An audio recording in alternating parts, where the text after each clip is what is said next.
How do you disguise powerful advice or a pressing request within a story?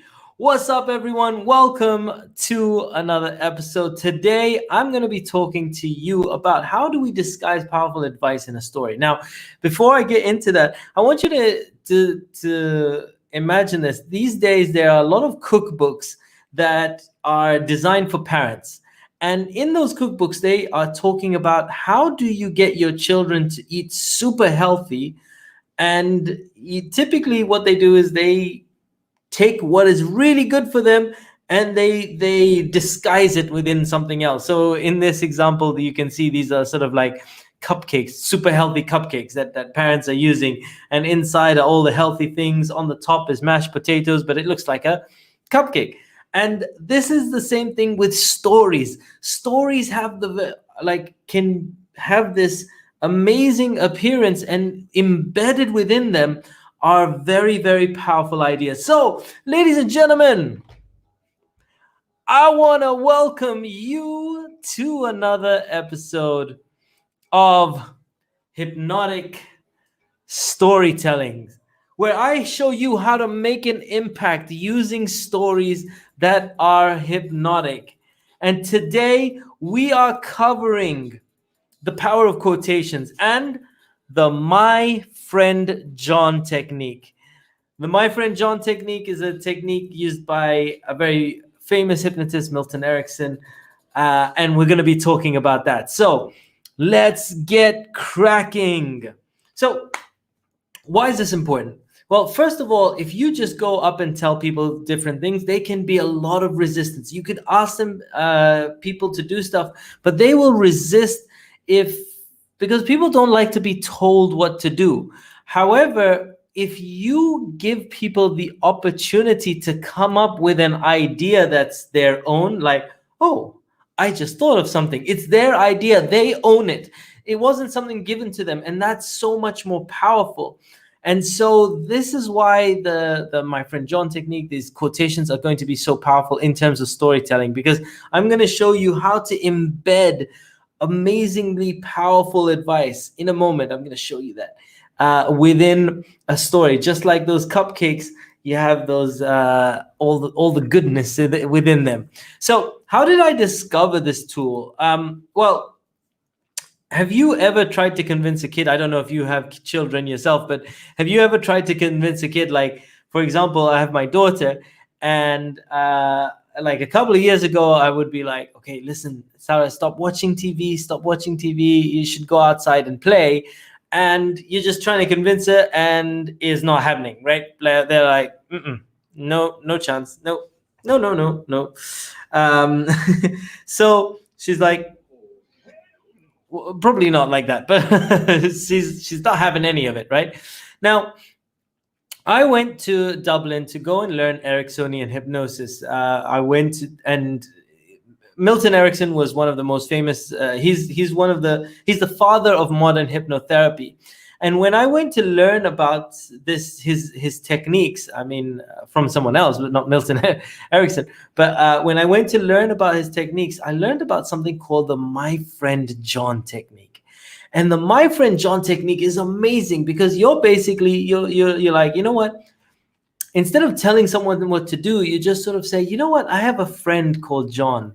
That's why the My Friend John technique comes from. And Milton Erikson used to use this within therapy. He would be like, even just to put someone into a trance, he would be like, you know, I had a client here last week, and when they sat down just where you're sitting, I asked them to close your eyes, and I asked him to just experience what it would be like to relax. And as he was talking to the people doing this thing, the person would relax, the person would calm down. And even though he wasn't telling the person what to do, he was just telling them a story. And I was like, wow, this is so powerful.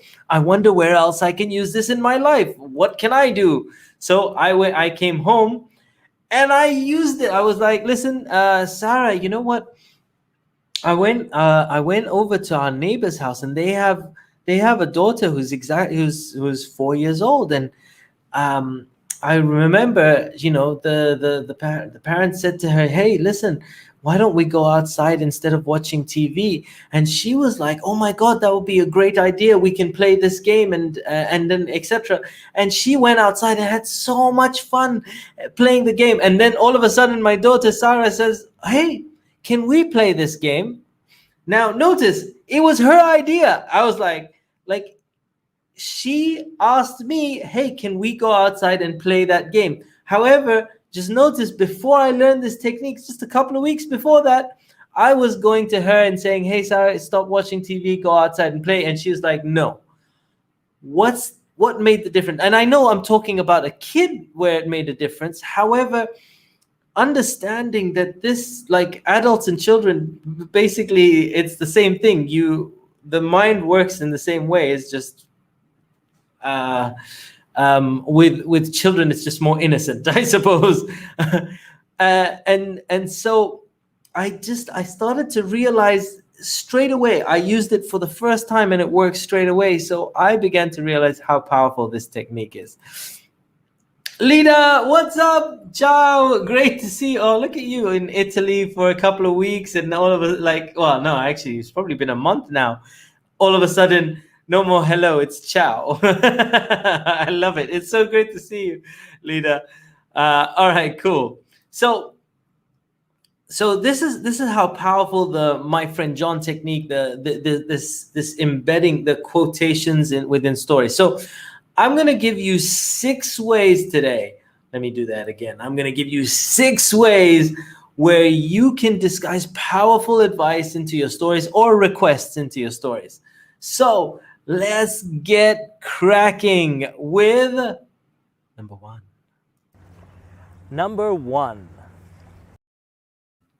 Now, number 1 is piggybacking on someone that they respect. So if you know that the person that you're talking to respects somebody, then you can tell them, hey, you can give them advice by saying, hey, this person that you like is doing this. Now, this is not a concept that you haven't seen before.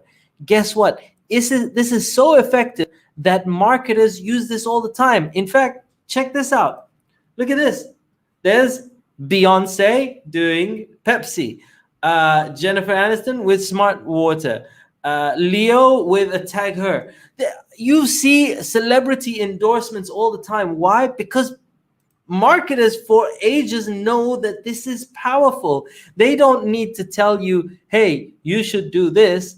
Instead of saying, hey, you should do this, they just sort of say, hey, this person that you really like is doing this.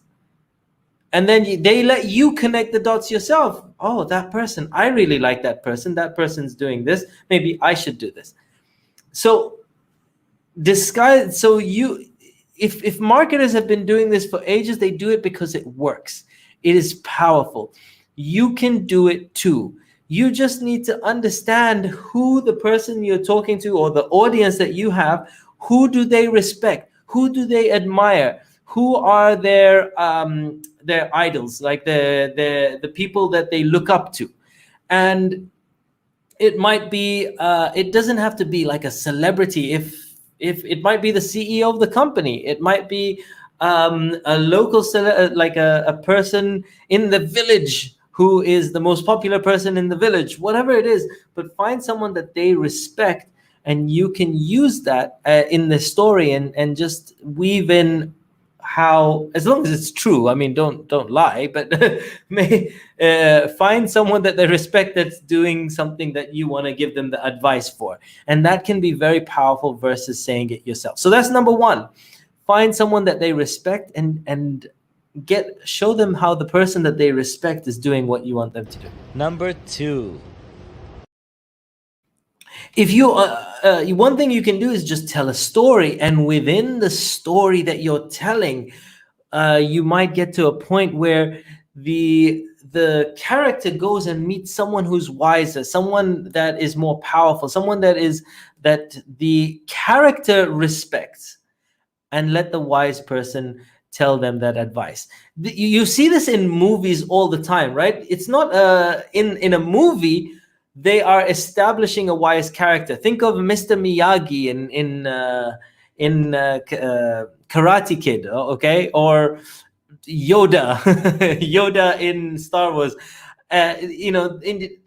Those are the wise characters, and then Yoda might come and say, do or do not, there is no try, whatever it is. But the wise person will say it to the character in your story, and when you're saying it to the character in the story, look at the person and say, do or do not, there is no try.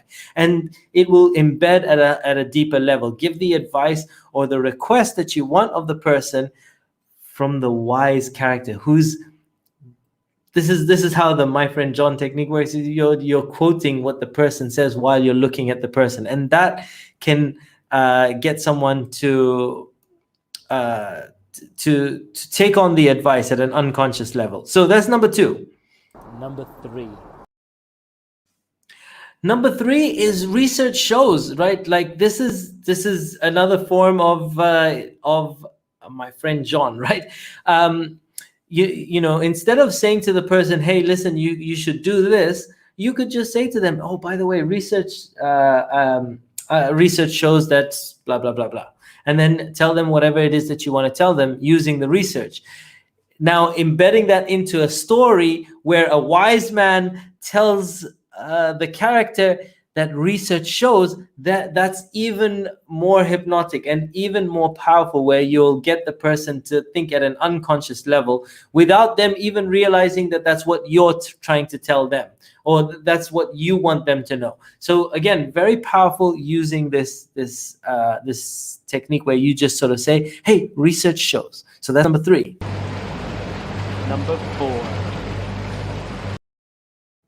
This is the classic one. My friend was in a similar situation. If you have someone that's going through a hard time, and I do this quite often, but I do it truthfully most of the time. I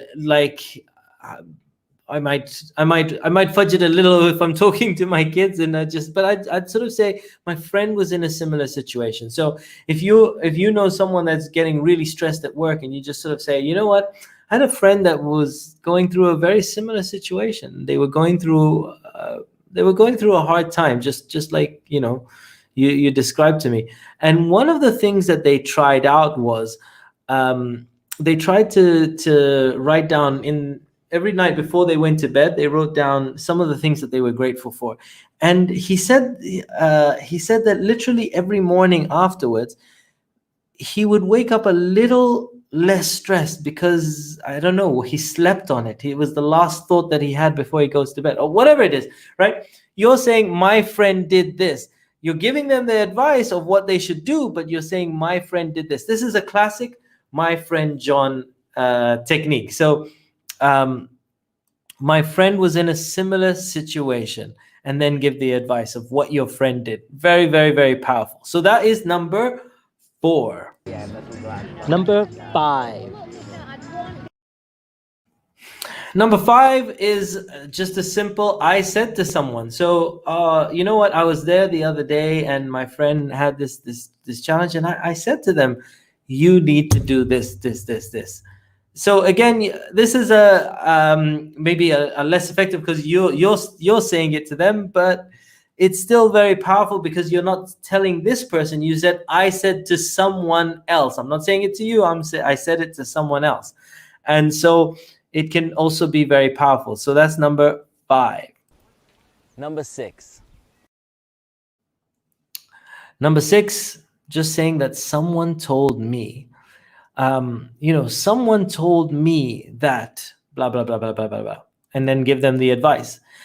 Tell them what you want to tell them. Someone told me that you should not do this, that. You're not telling them, you're saying that someone told you. Again, it just takes the edge off saying to someone something, because people just don't like being told what to do, but they like it if it's their idea. Because if you say someone told me, and then you tell them, then they'll go, yeah, maybe I should do that. I should use that advice that someone told you.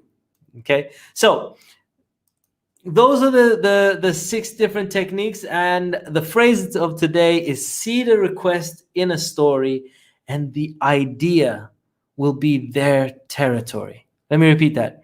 See the request in a story, and the idea will be their territory. Other than that, I want to thank you guys for tuning in. I appreciate you all. And if you have not, hit the subscribe button.